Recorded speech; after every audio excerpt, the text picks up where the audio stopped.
దొరికినా సరే బురద చల్లడానికి, ఆయనకు సంబంధించినటువంటి వ్యక్తిత్వాన్ని హననం చేయడానికి అనేక రకాలుగా తెలుగుదేశం పార్టీకి సంబంధించినటువంటి చంద్రబాబు నాయుడు గారి దగ్గర నుంచి అనేక పార్టీలు, మీడియా అన్నీ కలిసి ఈరోజు దుష్ప్రచారానికి ఒడిగట్టేటువంటి సంగతి మనం గమనిస్తున్నాం. ఎందుకంటే జగన్మోహన్ రెడ్డి గారిని ఆ రోజునటువంటి కాంగ్రెస్ పార్టీతో కుమ్మక్కై దాదాపుగా 16 నెలల పాటు జైల్లో ఉంచారు.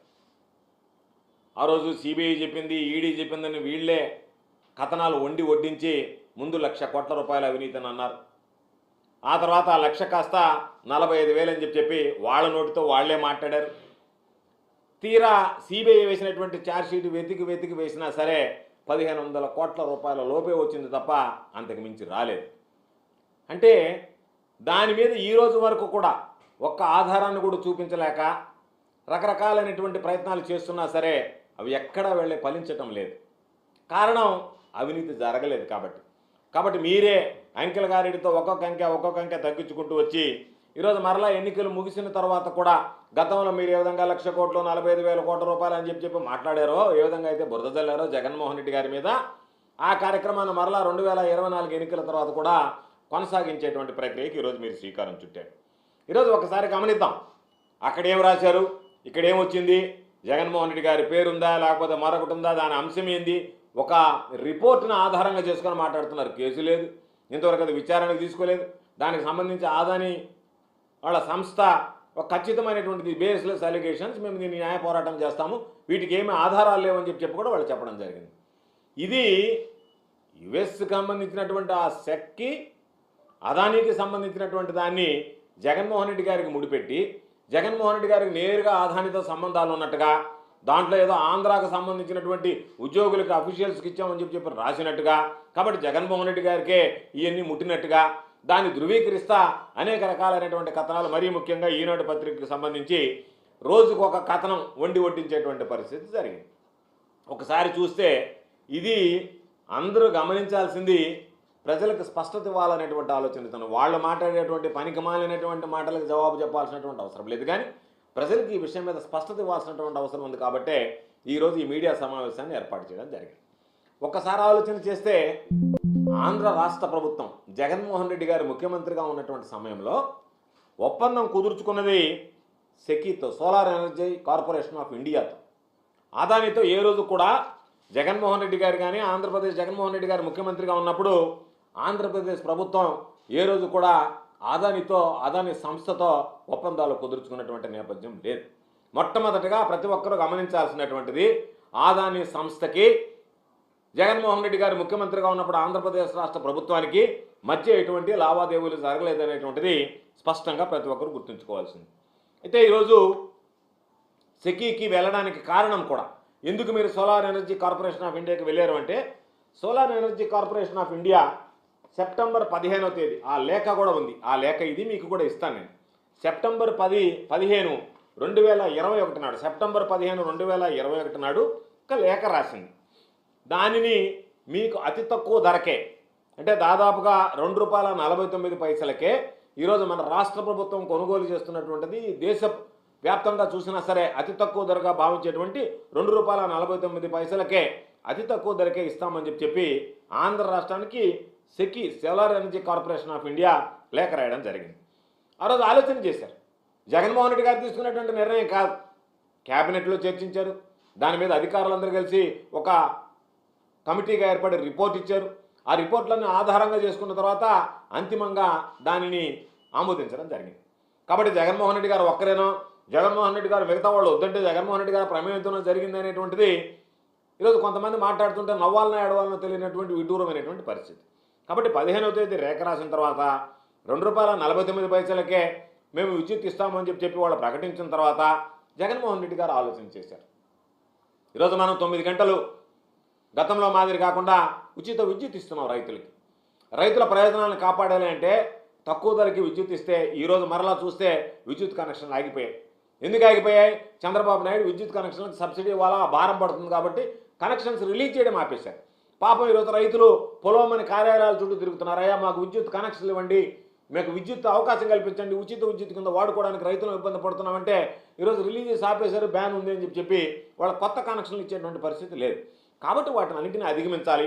ఎవరు అడిగితే వాళ్ళకి కనెక్షన్ ఇవ్వాలి, ఎవరు అడిగితే వాళ్ళకి ఉచిత విద్యుత్తు అందుకునేటువంటి అవకాశం కల్పించాలనేటువంటి లక్ష్యంతో రైతుల జీవన ప్రమాణాలు పెంచాలనేటువంటి ఒక ఆలోచన చేసి ముఖ్యమంత్రిగా జగన్మోహన్ రెడ్డి గారు 9 గంటల పాటు ఇవ్వాలనేటువంటి ఆలోచనతో ఆ రోజు ఒక నిర్ణయం తీసుకున్నాడు. 6400 మెగావాట్లకు సంబంధించి సౌర విద్యుత్ కేంద్రం ఏర్పాటు చేయాలని చెప్పి ఆంధ్ర రాష్ట్రంలో ఒక నిర్ణయం తీసుకున్నారు. ఆ నిర్ణయం తీసుకుంటే ఆ నిర్ణయానికి కూడా తూట్లు పొడిచింది చంద్రబాబు నాయుడు గారి కోర్టుకు పంపించి దాన్ని చిన్నంగా న్యాయపరమైనటువంటి చిక్కులు దానికి సృష్టించి దానిని ఆపించాడు. వాటన్నిటినీ కోర్టు చేస్తూ ఈ విధంగా మీరు 6400 మెగావాట్లకు వెళ్ళారు, మీకు ఇంకా అవసరం ఉంది కాబట్టి దానికి సంబంధించి మేము మీకు ముందుకు వస్తాం. 2024 సెప్టెంబర్లో ఒక 3000 మెగా యూనిట్లు ఇస్తాం, 2025లో ఒక 3000 మెగావాట్లు విద్యుత్ ఇస్తాం, 2026 సెప్టెంబర్ కల్లా మరో 3000 మెగావాట్లు, అంటే దాదాపుగా ఒక 9000 మెగావాట్ల విద్యుత్ మేము ఈరోజు మీకు అతి తక్కువ ధరకు ₹2.49 ఇస్తాము. మీకు మీరు చెప్పినటువంటి ఆ సంస్థను మీరు ముందుకు వెళ్ళడానికి టెండర్ల సమస్య ఉంది కాబట్టి ఆ బాధ్యత కేంద్ర ప్రభుత్వమే సంస్థ అనేటువంటి మేము తీసుకుంటాము అని చెప్పి solar energy corporation of India రాష్ట్ర ప్రభుత్వానికి లేఖ రాయడం జరిగింది. దాని మీద అన్ని రకాల ఆలోచన చేశారు. ఈరోజు కొనేటువంటి రేటు ఎంత ఉంది, ఇది తీసుకుంటే మనకు ఎంత భారం తగ్గుతుంది, ఎంత ప్రయోజనం చేకూరుతుంది రాష్ట్ర ప్రజలకు కానీ రైతాంగానికి కానీ అనేటువంటి ఆలోచన చేసి డిస్కమ్లకు సంబంధించి ఈరోజు కొనుగోలు చేసేటువంటి విద్యుత్ ఛార్జీలు కూడా తగ్గుతాయి. అదేవిధంగా అనేక సందర్భాల్లో చెప్పినట్టుగా ఆత్మనిర్భర్ భారత్కి సంబంధించి కూడా మనం మద్దతు ఇచ్చినట్టు అవుతుంది. ఎందుకంటే కేంద్ర ప్రభుత్వ సంస్థ కాబట్టి ప్రైవేటు వ్యక్తుల భాగస్వామ్యం కన్నా తక్కువ రేటుకో మనకు రావడం, మనం కొనుగోలు చేసేటువంటి అవకాశం కలగడం, కేంద్ర ప్రభుత్వ సంస్థని ప్రోత్సహించినట్టుగా ఉండడం, కేంద్ర ప్రభుత్వ సంస్థ నుంచి ఇచ్చేటువంటి దీన్ని రాష్ట్ర ప్రజలు రైతుల యొక్క లబ్ధి చేకూర్చేటువంటి విధంగా తీసుకురావాలనేటువంటి ఆలోచన. బహుశా అంత చౌకగా అతి చౌకగా ఆ రోజు విద్యుత్ అందించడానికి వచ్చాయి. ఈరోజు నేను అడుగుతున్నా ఇదే చంద్రబాబు నాయుడిని, ప్రతిపక్షాలని, ఈనాడు పేపర్ని, మిగతా మీడియాలని, ఒకవేళ ₹2.49 వాళ్ళు కరెంట్ ఇస్తామని చెప్పినప్పుడు దాన్ని తీసుకోకుండా కానీ ఉండుంటే యూనిట్ రేటు ఈరోజు ఏం రాసిన వాళ్ళు మీరు ఆ రోజు ₹2.49 ఇస్తాననింది అది కేంద్ర ప్రభుత్వ సంస్థ.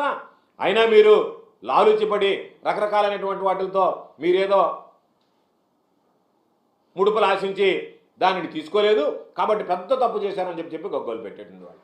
అంటే మీరు ఏదైనా మాట్లాడతారు, నరవలేనటువంటి నాలుక మడతేసి మాట్లాడతారు, తిప్పి మాట్లాడతారు, తిరగేసి మాట్లాడతారు. చంద్రబాబుకి తెలుగుదేశం పార్టీకి అలవాటు, ఆనవాయితీ. వాళ్ళ తానా అంటే తందానా అన్నట్టుగా కొన్ని పత్రికలు, మీడియాలు దానిని ఏదో ఒక విధంగా ఈరోజు వాటిని ప్రజల్లోకి ఏ విధంగా దుర్మార్గంగా తీసుకువెళ్ళాలనేటువంటి ఆలోచన. నేను అడుగుతున్నా, ఆ రోజు ఉచితంగా ఇస్తే ఈరోజు మీరు ప్రశ్నిస్తున్నారు, తీసుకోకపోతే ఎందుకు తీసుకోలేదు, ఉచితంగా ఇస్తే దాని వెనక మీకున్నటువంటి ఆంతరం ఏమిటి, ఆలోచన ఏమిటి అని చెప్పి ప్రశ్నించుండేవాడు. కాబట్టి ఇటువంటివన్నీ వస్తాయనే రాష్ట్ర ప్రభుత్వం కేంద్ర ప్రభుత్వ సంస్థతో ఒప్పందం చేసుకోవడం అనేటువంటిది ఆనవాయితీ. కాబట్టి ఇది పారదర్శకంగా ఉంటుంది. కేంద్ర ప్రభుత్వం అన్ని విధాలు ఆలోచన చేసి నిర్ణయం తీసుకుంటుంది. అందులో భాగంగా మనకి తక్కువ ధరకే ఇస్తుంది. అన్ని ఆలోచన చేశాం. అటు కేంద్ర ప్రభుత్వం, ఇటు రైతుల ప్రయోజనాలు, తక్కువ రేటు రావడం, డిస్కమ్లకు సంబంధించి ఈరోజు మనం కొనుక్కున్నటువంటి వాటికి సంబంధించినటువంటి దాంట్లో ఎక్కడ ఇబ్బంది లేకుండా ఉంటుంది. అంతే తప్ప ఆదాని సంస్థతో నేరుగా ఒప్పందం చేసుకున్నట్టుగానే రాస్తున్నాయి. ఈరోజు ఒకసారి చూద్దాం. చంద్రబాబు నాయుడు గురించి ఈరోజు పేపర్లు రాస్తున్నాయి కదా, ఆయన బ్రహ్మాండమైనటువంటి సంస్కరణలకర్త, సంస్కరణలకు ఆద్యుడు అని చెప్పి మాట్లాడుతున్నారు. సారి 2014, 2019 మధ్య ఆంధ్ర రాష్ట్రంలో ఎంత చెల్లించాడు చంద్రబాబు నాయుడు ముఖ్యమంత్రిగా ఉన్నప్పుడు? యూనిట్కి సగటు రేటు ₹5.10 చెల్లించాడు. అవునా కాదా చెప్పానండి? ఈనాడు పత్రికను చెప్పానండి, చంద్రబాబు నాయుడిని చెప్పానండి, తెలుగుదేశం పార్టీని మాట్లాడమనండి. ఆ రోజు మీరున్నటువంటి హయాంలో 2014, 2019 మధ్య మీరు కొనుగోలు చేసినటువంటి యూనిట్ రేట్ ఎంత, విద్యుత్ యూనిట్ ధర ఎంత? ₹5.10 కాదా? అటువంటిది ఈరోజు ₹2.49 వస్తే ప్రభుత్వానికి దాదాపుగా ₹2.61, ఈరోజు ₹2.60 ప్రభుత్వానికి ఆదాయం వస్తుంటే దాని మీద రకరకాలైనటువంటి కథనాలు మాట్లాడతా 2014-19 మధ్య ఉన్నవాడు ఎవరు? The great corruption king Chandrababu Naidu గారు కదా? ఆయన ముఖ్యమంత్రిగా లేడా? ఆయన ముఖ్యమంత్రిగా ఉన్నప్పుడు కదా ఈ ₹5.10 లెక్కన కరెంటు కొనుగోలు చేసింది యూనిట్ ధరకి. కాబట్టి ఈరోజు ఒకసారి చూస్తాం, ఆయన హామీలో జరిగినటువంటి ఘనకార్యాలు కూడా చూద్దాం. ఎందుకంటే ఈరోజు మాట్లాడుతున్నారు కదా ఏంటి అని చెప్పి. సోలార్కి సంబంధించి 2014 వరకు ఆంధ్ర రాష్ట్రానికి సంబంధించి 11 PPAలు ఉన్నాయి, పవర్ పర్చేజ్ అగ్రిమెంట్స్ 11 ఉన్నాయి. చంద్రబాబు అయిన తర్వాత 2015, 2019 మధ్య 2400 మెగావాట్లకు సంబంధించి 35 పీపీఏలు. అంటే చంద్రబాబు నాయుడుకు ముందు పవర్ పర్చేజ్ అగ్రిమెంట్లు 11 ఉంటే చంద్రబాబు నాయుడు గారు వచ్చిన తర్వాత 35 పీపీఏలకు ఉన్నాడు. దాదాపుగా వాటి విలువ ఎంత? 22,868 కోట్ల రూపాయలు చంద్రబాబు నాయుడు ఆ రోజు చేసినటువంటిది. కాబట్టి 2014లోనే ఆయన ఎంతకు సోలార్ విద్యుత్ కొనుగోలు చేశాడు? యూనిట్ ₹6.99, అంటే దాదాపుగా ₹7 యూనిట్కి ఆ రోజు ఆయన విద్యుత్ కొనుగోలు చేసి పీపీఏ చేసుకున్నాడు. 2016లో దాదాపుగా ఈ పీపీఏలు 1500 మెగావాట్ల మేర జరిగాయి. కాబట్టి నువ్వు చేసుకున్నటువంటి రేట్లు ₹5.10 దగ్గర నుంచి దాదాపుగా ₹5.10 దగ్గర నుంచి ₹6.90 వరకు ఈరోజు నువ్వు చేసినటువంటివి ఒక్కసారి చూస్తే మీ దగ్గర ఉన్నటువంటి పరిస్థితి యూనిట్కి గరిష్టంగా ₹3.74 నుంచి ₹4.84 వరకు చెల్లించాడు. ఇదైతే మరి సోలార్ విద్యుత్ అయితే 2014లో చేసుకున్నదైతే ₹6.99 లెక్కన చేసుకున్నాడు. 2016లో దాదాపుగా పీపీఎల్ 1500 మెగావాట్ల మీద జరిగాయి. ఆ తర్వాత సెకీ వచ్చి ₹2.49 మేము తగ్గిస్తాము అంటే సిగ్గైనా లేకుండా ఆ రోజు మీరు ఇచ్చినటువంటి వాటికన్నా ఎంత తక్కువ ఉందనేటువంటిది మాట్లాడకుండా, ఇదిగో ఇంత ఉన్నది వ్యత్యాసం ఇది ఉంది, దాని మీద ఏదన్నా జరిగిందని మాట్లాడకుండా, మేమున్నప్పుడు కొన్నా సరే, అవినీతికి పాల్పడ్డా సరే, ప్రజల నెత్తిన భారం వేసినా సరే, డిస్కమ్లు కుప్పకూలిపోయినా సరే, విద్యుత్ పంపిణీ వ్యవస్థ నాశనమైపోయినా సరే, మేము చేసినటువంటిది బ్రహ్మాండం, మీరు చేసినటువంటిది అవినీతి అని మాట్లాడడానికి అసలు వీళ్ళు ఏ విధంగా మాట్లాడుతున్నారు, ఏ విధంగా మాట్లాడడానికి ప్రయత్నిస్తున్నారు అనేటువంటిది ఆశ్చర్యం కలిగించేటువంటి విషయం. అందుకనే 2019-20 సంవత్సరానికి వచ్చినప్పుడు ప్రభుత్వం వచ్చినప్పుడు కూడా రెగ్యులేటరీ కమిషనే ఇచ్చింది. విద్యుత్ కొనుగోలుకు సంబంధించి దాదాపుగా వాళ్ళ రిలీజ్ చేసినటువంటి తారీఫులో దానికి సంబంధించి ₹4.63 సోలార్ ప్రాజెక్టుల నుంచి ఉన్నటువంటి యూనిట్ కొనుగోలు ధర దాదాపుగా ₹5.90గా నిర్ధారించింది. అయితే ఈరోజు దాన్ని మనం ₹2.49కే వాళ్ళు ఇచ్చినటువంటి దాన్ని నిర్ధారించినటువంటి కొనుగోలు ధర ₹5.90 ఉన్నా సరే ఈరోజు మనం ₹2.49కే కొనుగోలు చేయగలిగాం. అదేవిధంగా ఇదే చంద్రబాబు నాయుడు గారు ఆయన ఈరోజు మాట్లాడుతున్నారు, పత్రికలు రాస్తున్నారు. ఆయన కూడా ఒక విషయం చెప్పాలి. ఆయన సోలార్ ఎనర్జీ కార్పొరేషన్ ఆఫ్ ఇండియాతో 2016లో ఒక ఒప్పందం చేసుకున్నాడు, 500 మెగావాట్లకు సంబంధించినటువంటి ఒప్పందం. ఆ రోజు ఎంత కొన్నాడు? 500 మెగావాట్లు ₹4.50 కొన్నాడు. సిగ్గుమాలినటువంటిది ఏంటంటే ఈయన ఇదే సోలార్ ఎనర్జీ కార్పొరేషన్ ఆఫ్ ఇండియాతో ఒక 500 మెగావాట్లకు ఒప్పందం కుదుర్చుకుంటే ఆ రోజు ఆయన అక్షరాలు చెల్లించింది ₹4.50. వైఎస్ఆర్ కాంగ్రెస్ పార్టీ ప్రభుత్వంలో జగన్మోహన్ రెడ్డి గారు ముఖ్యమంత్రిగా ఉన్నప్పుడు చేసుకున్నటువంటి ఒప్పందం యూనిట్కి ₹2.49, అంటే దాదాపుగా ₹2 అదనంగా ఆయన సెకీ నుంచి కూడా కొనుగోలు చేయడం జరిగింది. కాబట్టి దీని వెనక solar energy corporation of India దగ్గర ఒప్పందం చేసుకున్న దాని ఉద్దేశం వెనక ఉన్నటువంటిది మంచి ఉద్దేశమా లేదా అనేటువంటిది ఆలోచన చేయకుండా ఏదో ఒక విధంగా బురద తల్లి రకరకాలుగా, అంటే చంద్రబాబు నాయుడు ఆలోచన ఏంటంటే బురద తల తన హ్యాంలో ఏం జరిగిందంటే నేను బ్రహ్మాండంగా చేశానని చెప్పి అసెంబ్లీ సాక్షిగా చెప్పకూడనటువంటి అసత్యాలని మాట్లాడాడు, అసత్యాల ప్రచారం చేస్తున్నాడు. 2014 నుంచి 2019 వరకు చంద్రబాబు నాయుడు నిర్వాహకం ఏ విధంగా సాగింది విద్యుత్ రంగంలో అంటే ఉచిత విద్యుత్తుకు సంబంధించి దాదాపుగా 8,845 కోట్ల రూపాయలు దానికి సంబంధించినటువంటి బకాయిలు పెట్టాడు. విద్యుత్ ఉత్పత్తిదారులకు సంబంధించి 21,541 కోట్ల రూపాయలు బకాయిలు పెట్టాడు. దాదాపుగా చంద్రబాబు నాయుడు రాకముందు 29,552 కోట్ల రూపాయలు ఉన్నటువంటి విద్యుత్ రంగంలో ఉన్నటువంటి బకాయిలు 86,215 కోట్లకు చేర్చాడు చంద్రబాబు. అది ఆయన సమర్థవంతమైనటువంటి పాలన. ఆయన చెప్పుకుంటున్నాడు, నేను సమర్థవంతంగా పరిపాలించాను, జగన్మోహన్ రెడ్డి గారు వచ్చిన తర్వాత అది చేశాడు ఇది చేయలేదని చెప్పి. నీ హయాంలోనే ఎన్నడూ లేనటువంటి విధంగా ఎంత అప్పుల్లో విద్యుత్ రంగం కూరకపోయింది, ఎంత సంక్షోభంలో పడిపోయిందని చెప్పడానికి ఈ లెక్కలు ఒక ఉదాహరణ అని చెప్పి సందర్భంగా తెలియజేస్తున్నాను. కాబట్టి సెకీతో ఒప్పందానికి ముందు మనం ఎంటర్ కాకముందు రాష్ట్ర ప్రభుత్వం తక్కువ ఖర్చుతో నేను చెప్పినట్టుగా దానికి సంబంధించినటువంటి ప్రయత్నాలు చేస్తే ఆ రోజు దాదాపుగా యూనిట్ కరెంటుకు సంబంధించి ₹2.49 నుంచి ₹2.58 వరకు 24 బిడ్లు దాఖలైతే దానిని చంద్రబాబు నాయుడు తక్కువ రేటుకు వస్తుంది కాబట్టి నేను ఎక్కువ రేటుకు కొని జగన్మోహన్ రెడ్డి గారి ప్రభుత్వం తక్కువ రేటుకు కొంటే నా మీద అందరూ అపోహపడతారు కాబట్టి దాన్ని ఏ విధంగా అడ్డుకోవాలనేటువంటి ఆలోచనతో ఈరోజు దానికి వెళ్ళి కోర్టుకు పంపించి దాన్ని అడ్డుకున్నాడు. అందుకనే అంతకుముందు మామూలుగా ఒకసారి చూస్తే గ్రీన్ ఎనర్జీ అనేటువంటిది విద్యుత్ సరఫరా ఎంత ఉందనేటువంటిది ఒకసారి చూస్తే యూనిట్ ₹5.10 ఉంది. దాదాపుగా డిస్కంలకు విపరీతమైనటువంటి భారం పడింది. అటువంటి పరిస్థితుల్లో ఈరోజు మనం గ్రీన్ ఎనర్జీ కార్పొరేషన్ ద్వారా టెండర్లు పిలిస్తే దానికి అతి తక్కువ ధరకే కోట్ చేస్తే ఆ కోట్ చేసినటువంటి ధరకి ఇస్తే ఇబ్బంది పడద్దని చెప్పి నువ్వు కోర్టుకు పోతే solar energy corporation of India రంగంలోకి వచ్చి మీరు పిలిచినప్పుడు ఒకవేళ ఈ కోర్టు చిక్కులు ఉన్నాయి, దానివల్ల మీకు ఇంత అతి తక్కువ ధరకే విద్యుత్ వచ్చేటువంటి అవకాశం ఉందన్నారు.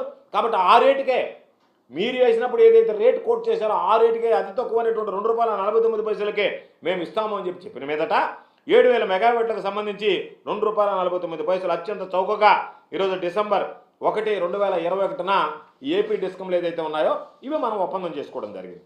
ఇది రాష్ట్ర ప్రభుత్వంలో ఏపీ ఆంధ్రప్రదేశ్ రాష్ట్ర ప్రభుత్వం ఏర్పడిన తర్వాత ఇప్పటి వరకు మనం విద్యుత్ కొనుగోలులో చేసినటువంటి ఒప్పందాలలో అత్యంత తక్కువ రేటు ఒప్పందం ఏదన్నా ఉంటే మనం కుదుర్చుకున్నటువంటి ₹2.49 అనేటువంటిది మరొకసారి సందర్భంగా స్పష్టంగా తెలియజేస్తున్నాం. కాబట్టి సెకీ మీద ఒక పథకం ప్రకారం బురద జల్లుతూ అంతకుముందు చంద్రబాబు ఎన్నికలకు ముందు చూసాం, ఇదంతా అది లేదు ఇది లేదు రకరకాలైనటువంటి మాటలు మాట్లాడాడు. చంద్రబాబు నాయుడు నోటుకుండా ఎన్ని అబద్ధాలు మాట్లాడతాడంటే మొన్న అసెంబ్లీలో కూడా చెప్పాడు. మేమేం చెప్పాం, ₹2.49 అనేటువంటివి ఇంటర్ స్టేట్ ట్రాన్స్మిషన్ ఛార్జెస్తో కలిపి వాటికి మినహాయింపు ఇచ్చారు. కాబట్టి 25 సంవత్సరాల పాటు మనం కట్టబడలేదు అంటే లేదు, కట్టాల్సిందే, దానివల్ల ఇంకా పెరుగుతుందని చెప్పి బొక్కాయింపులు. ఈరోజు 15 జనవరి 2021 ఇది లెటర్, ఈ కాపీ కూడా మీకు ఇస్తాను. క్లియర్గా waiver of inter state transmission charges and losses on transmission of electricity generated from solar and wind sources of energy అని చెప్పి దానిని మేము కన్ఫర్మ్ చేస్తున్నాము. కాబట్టి మీకు దీనికి సంబంధించి ఇంటర్ స్టేట్ ట్రాన్స్మిషన్ ఛార్జెస్ ఇవ్వబడలేదు, కేవలం ₹2.49 యూనిట్కే మీకు చేరుస్తాము అని చెప్పి ఇచ్చినటువంటి లేఖ. దీనిని తప్పుదారి పట్టిస్తా లేదు అంటే బహుశా నివేదన మొన్న ఆ కూటమి ప్రభుత్వంలో చేరిన తర్వాత పోయి రద్దు చేయించుకొని వచ్చామో నాకు తెలియదు. రాష్ట్ర ప్రయోజనాలు దెబ్బతీయడానికి, రైతుల ప్రయోజనాలు దెబ్బతీయడానికి మాకు తెలియదు. మా దగ్గర ఉన్నప్పుడు 15 జనవరి 2021 రోజు కేంద్ర ప్రభుత్వం ఇచ్చినటువంటి లేఖ. ఇవన్నీ నేను నువ్వు చెప్తే దాగే కాదు, ఇవన్నీ ఉన్నటువంటి పబ్లిక్ డాక్యుమెంట్స్. కాబట్టి ప్రతి ఒక్కదాన్ని చూసి ఏదో ఒక విధంగా మొన్న నాకు నవ్వు వచ్చింది. ఈనాడు టీవీలో ఒక లెటర్, ఆయన ఒక ఆర్టికల్ రాశాడు. 2016లో ఎల్ఈడి టీవీ ₹2,00,000 ఉంటే అది దాదాపుగా ఇప్పుడు ₹55,000 పడిపోయింది, ₹55,000 దొరుకుతున్నాయి. కాబట్టి కరెంటు కూడా తగ్గేదానికి అవకాశం ఉందని చెప్పి రాశాడు ఆయన. అదేవిధంగా మళ్ళీ ఇంకొకటి రాశాడు, 2000 ఒకవేళ కరెక్ట్ అయితే అది 2020కి వచ్చేటప్పటికి తగ్గాలి కదా, అంతకుముందు ఉన్నటువంటి రేటు ప్రకారం నువ్వు చెప్పిన రేటు ప్రకారం తగ్గలేదే, ఎందుకు పెరగతా పోయాయి? చంద్రబాబు నాయుడు ముఖ్యమంత్రిగా ఉన్నప్పుడు ముందున్నటువంటి రేటు కన్నా ఎందుకు పెరగతా పోయాయి? దానికి కారణం చెప్పలేదే. ఈరోజు పాపం నువ్వు తగ్గేదాని గురించి మాట్లాడుతున్నావు. తగ్గతాయనే కదా మేము మామూలుగా తగ్గించి చేసాం, ఎప్పుడూ లేనంత తగ్గించి రేట్లు చేసామని చెప్తున్నది. ఇది ఒక చారిత్రాత్మకమైనటువంటి ఒప్పందం, రాష్ట్ర ప్రజల ప్రయోజనాల కోసం రాష్ట్రానికి దక్కినటువంటి ఒక అరుదైనటువంటి అవకాశం. కాబట్టి ఏ ప్రభుత్వంలో ఏ ముఖ్యమంత్రి కూడా సాధ్యం కాకుండా ఈరోజు అతి తక్కువ ధరకే కరెంటు తీసుకొస్తే దానిని ఏదో ఒక విధంగా ప్రజల దృష్టి మరల్చడానికి జగన్మోహన్ రెడ్డి గారి ఆలోచన వల్ల, జగన్మోహన్ రెడ్డి గారి కృషి వల్ల, జగన్మోహన్ రెడ్డి గారు తీసుకున్నటువంటి నిర్ణయాల వల్ల ఆంధ్ర రాష్ట్రానికి తక్కువ ధరకే కరెంట్ వస్తుందనేటువంటి దానిని ఏదో ఒక విధంగా పక్కదారి పట్టించాలి. జగన్మోహన్ రెడ్డి గారి పుణ్యాన రైతులకు 9 గంటలు ఉచితకు సమృద్ధిగా ఈరోజు అధికారంలో లేకపోయినా ఆయన అధికారంలో ఉన్నప్పుడు సమృద్ధిగా సమకూర్చాడు అనేటువంటిది వినిపించకూడదు, వినపడకూడదు. కాబట్టి దాని మీద ఏదో ఒక విధంగా బురదజల్లాలనేటువంటి ఆలోచన రాసి ఈరోజు వాళ్ళంతటి వాళ్ళు రాసినటువంటి దాని మీద రకరకాలైనటువంటి కథనాలు ఏదో ఒక విధంగా మాట్లాడడం. ఇది దాదాపుగా చూస్తే ఏటా మనం చూస్తే 3,750 కోట్లు, 4,000 కోట్ల రూపాయల వరకు ఈ ఒక్క నిర్ణయం వల్ల, ఒప్పందం వల్ల మనకు వచ్చేటువంటి ఆదాయం. అంటే తీసుకునేటువంటి నిర్ణయం ఈ 25 సంవత్సరాల కాలంలో 25 సంవత్సరాలుగా మనం తీసుకునేటువంటి దానివల్ల సంవత్సరానికి సగటున 4,000 కోట్ల రూపాయలు అంటే ₹1,00,000 కోట్ల రాష్ట్ర ప్రభుత్వానికి ఆదాయం వచ్చేటువంటి అంశం. వీటన్నిటినీ మరుగున పెట్టి ఏదో ఒక ఈనాటిలో మరొక అతను రాశాడు. ఏమని రాశాడంటే గుజరాత్లో ₹99 వస్తుందన్నారు. ఇంటర్ ట్రాన్స్మిషన్ ఛార్జెస్ ఏమన్నా ఈనాడు భరిస్తుందా? ఏమన్నా ఆయన కిరణ్ గారు వచ్చి ఏమన్నా నేను భరిస్తానది మీరు ₹99 ఇస్తానని చెప్పి నువ్వేమన్నా ముందుకు వస్తావా? నువ్వేమన్నా చెప్పదలుచుకున్నావా? ఇంటర్ ట్రాన్స్మిషన్ ఛార్జెస్ లేకుండా ₹99 అయితే ఇంకొక ₹2 ఇంటర్ ట్రాన్స్మిషన్ ఛార్జెస్కి అయితే అది ₹4 కాలేదా? కాదా? కాబట్టి ఏదో ఒకటి నువ్వు రాయాలా, నువ్వు రాస్తున్నావా లేకపోతే చంద్రబాబు నాయుడు ఆ తెలుగుదేశం పార్టీలో ప్రింట్ చేసి పంపించినటువంటి కాగితానికి అచ్చులు ఏదన్నా ఉంటే వాటిని సవరించి అచ్చు తప్పులు సవరించి ఏమన్నా ముద్రిస్తున్నావు అనేటువంటిది అనుమానం. ఎందుకంటే మీరు రాసేది అయితే ఇంత దారుణంగా ఇంత తెలివి తక్కువతనంగా రాయాలన్నటువంటి పరిస్థితి ఉండదు. నాకు అనుమానం ఏంటంటే ఈ రాసే స్క్రిప్ట్ అంతా తెలుగుదేశం పార్టీలో చంద్రబాబు నాయుడు రాసిస్తే ఆ చంద్రబాబు నాయుడు రాసిన అచ్చు తప్పులు ఏదన్నా సవరిస్తే నేరుగా వాటిని యథాతథంగా మీరు ప్రింట్ చేయడం తప్ప మీరు కనీసం బుర్రబెట్టి ఆలోచన చేస్తున్నారా? గతంలో ఏం జరిగింది, అంతకుముందు ఏం జరిగింది, ఈరోజు ఏం జరుగుతుంది, రాష్ట్రంలో విద్యుత్ పరిస్థితి ఏంది, ఏమీ లేకుండా వీటన్నిటిని మరుగున దాస్తా ఏదేదో లేనటువంటివి అవాస్తవాలు, అసత్యాలు, అబద్ధాలు. కాబట్టి ఇవన్నీ ఒకసారి ఆలోచన చేస్తే ఈరోజు దానికి సంబంధించి జగన్మోహన్ రెడ్డి గారు తక్కువ ధరకు కొంటేమో ఇది తప్పు, చంద్రబాబు నాయుడు ఎక్కువ ధరకు కొంటేమో అది ఉపాయాన్ని వెనకేసుకుని వస్తా ఆయన హయాంలో ఎక్కువ ధరకు కొన్నాడా మీరు ఇదిగో మా దగ్గర ఉన్నటువంటి ఆధారాలతో సహానంటే అయ్యేమో బ్రహ్మాండం. తక్కువ ధరకు కొన్నాడానంటే అబ్బాయి ఇది తప్పు, ఇది ఆదానితో ముడిపడినటువంటి అంశం. అదేవిధంగా ఈరోజు ఒక్కొక్కటి చూస్తే ఈరోజు ఎక్కడ చూసినా సరే ఆ రోజు గుజరాత్కి సంబంధించి వచ్చినప్పుడు గుజరాత్ ఊర్జా వికాస్ నిగమ్ లిమిటెడ్ అనేటువంటిది వాళ్ళ డిస్ట్రిబ్యూషన్ సంబంధించి అది కోవిడ్ సమయంలో తీసుకున్నట్టు అక్కడ ఉన్నటువంటి ఇంకొక అడ్వాంటేజ్ ఏమొచ్చిందంటే వాళ్ళకి కోవిడ్ సమయంలో సోలార్ ప్యానల్స్ రేట్లు ఎవరు కొనేటువంటి పరిస్థితి లేదు, తగ్గాయి. ఆ తర్వాత కోవిడ్ వెళ్ళిన తర్వాత మళ్ళీ వాటికి సంబంధించినటువంటి రేట్లు పెరిగాయి. కాబట్టి వాటిని చూపించి అవి కూడా ₹1.99 కానంటే అవి ఒక మరో ₹2 కలిస్తే మొత్తం ₹4 అవుతాయనేటువంటి దాన్ని విస్మరించి రకరకాలుగా మాట్లాడారు. వీటన్నిటితో పాటు పాపం ఈ మధ్య బాలినేని శ్రీనివాసరెడ్డి గారు మాట్లాడాడని చెప్పి ఆయనది ఒక పెద్ద అంశం వేశారు. పాపం బాలినేని శ్రీనివాసరెడ్డి గారు మా అందరికీ మిత్రుడే, మాతో పాటు కలిసి పనిచేసినటువంటి జగన్మోహన్ రెడ్డి గారి వల్ల ఎమ్మెల్యే అయ్యాడు, జగన్మోహన్ రెడ్డి గారి వల్ల మంత్రి అయ్యాడు. సమర్థవంతమైనటువంటి విద్యుత్ శాఖ ఆయనకి జగన్మోహన్ రెడ్డి గారు ఈయన సమర్థవంతుడు అని చెప్పి అప్పచెప్పాడు. అసలు నేను మంత్రిగా పనిచేశా, వాసన మంత్రిగా పనిచేశాడు, వాసనతో మాకు అనుబంధ సంబంధాలు ఉన్నాయి, నెల్లూరు జిల్లాకి ఇన్ఛార్జి మంత్రిగా పనిచేశాడు. ఇంత అసత్యాలు మాట్లాడతాడని నేను ఏ రోజు అనుకోలేదు.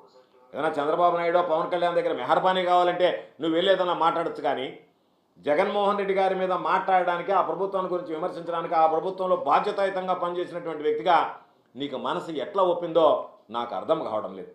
ఎందుకు మాట్లాడుతున్నానంటే ఈ విషయం క్యాబినెట్ గురించి మనకు తెలియదా, క్యాబినెట్ నిర్ణయాల గురించి మనకు తెలియదా, క్యాబినెట్ సమావేశం రేపు జరుగుతుందంటే వాసనాను అతను మంత్రిగా పనిచేశానని చెప్తున్నావు, ఎంత హడావిడిగా ఉంటారు అధికారులు, ఎన్ని రకాలైనటువంటి అజెండాలు ఉంటాయి, ఎన్ని రకాలైనటువంటి ప్రయోజనాలు, రాష్ట్ర ప్రయోజనాలు ఉంటాయి, ఎన్ని రకాలైనటువంటి చట్టాలను తీసుకొస్తారు, ఎన్ని రకాలైనటువంటి విధానపరమైనటువంటి నిర్ణయాలు తీసుకుంటారు.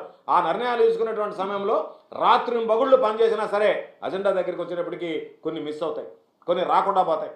జగన్మోహన్ రెడ్డి గారి దగ్గర బహుశా నువ్వు ఉన్నప్పుడు నేను మంత్రిగా లేను, నేను లేనప్పుడు నువ్వు మంత్రిగా ఉన్నావు, కాబట్టి ఎన్ని సందర్భాలలో మేము అయ్యా ఇది మాకు అవసరం అని అంటే పాపం జగన్మోహన్ రెడ్డి గారు ఆ అవసరాన్ని దృష్టిలో ఉంచుకొని టేబుల్ అజెండా కింద అందరిని అడిగి ఏమయ్యా ఇదిగో ఈ మంత్రి అడుగుతున్నాడు, ఆయన నియోజకవర్గానికి, ఆయన జిల్లాకు సంబంధించినటువంటి లేకపోతే ఆయన శాఖకు సంబంధించినటువంటి సమస్య, దీన్ని పరిష్కరించడానికి మనం టేబుల్ అజెండా కింద తీసుకొని మాట్లాడడానికి మీకు ఏదైనా అభ్యంతరం ఉందంటే అభ్యంతరం లేదు అని చెప్పి లేదా ఏదైనా అభ్యంతరం ఉంటే దాన్ని డిఫర్ చేసి మళ్ళీ వచ్చే మీటింగ్లో మాట్లాడదామని చెప్పి ఎన్ని సందర్భాలలో మనం నిర్ణయాలు తీసుకోలేదు.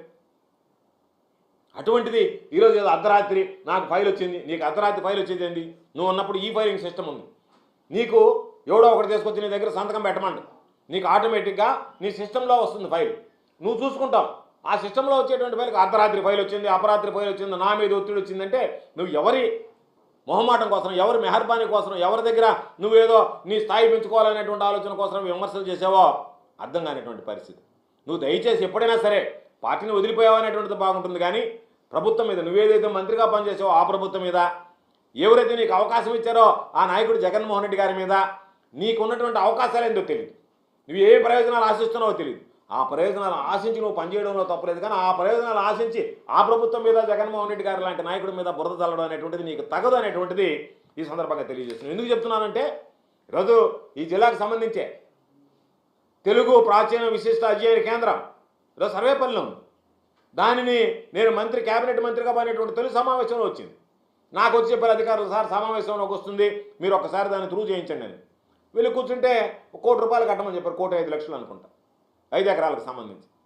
ఆ రోజు చెప్పాం, వాళ్ళు వచ్చేసిన తర్వాత అయిపోయిన తర్వాత జీవో వచ్చింది, వాళ్ళు వచ్చి మాకు ₹1 కూడా ఇవ్వమంటున్నారు కేంద్ర ప్రభుత్వం, మేము ఓన్లీ మీకు కట్టడానికి ఇస్తాం తప్ప మేము భూమికి ఇవ్వమంటున్నారని చెప్పారు. ముఖ్యమంత్రి గారి దగ్గరికి వెళ్ళి చెప్పారు, సార్ ఇది పరిస్థితి. పాప ఆయన వెంటనే టేబుల్ అజెండా కింద తీసుకొని దాన్ని పెట్టండి అని చెప్పి ఈరోజు 5 ఎకరాలు ఉచితంగా ఇచ్చారు. ఎన్ని నిర్ణయాలు మంత్రులు ఆ ప్రాంత ప్రయోజనాల కోసం అడిగితే వెంటనే స్పందించి దానికి అనుగుణంగా పనిచేసినటువంటి సందర్భాలు లేవు.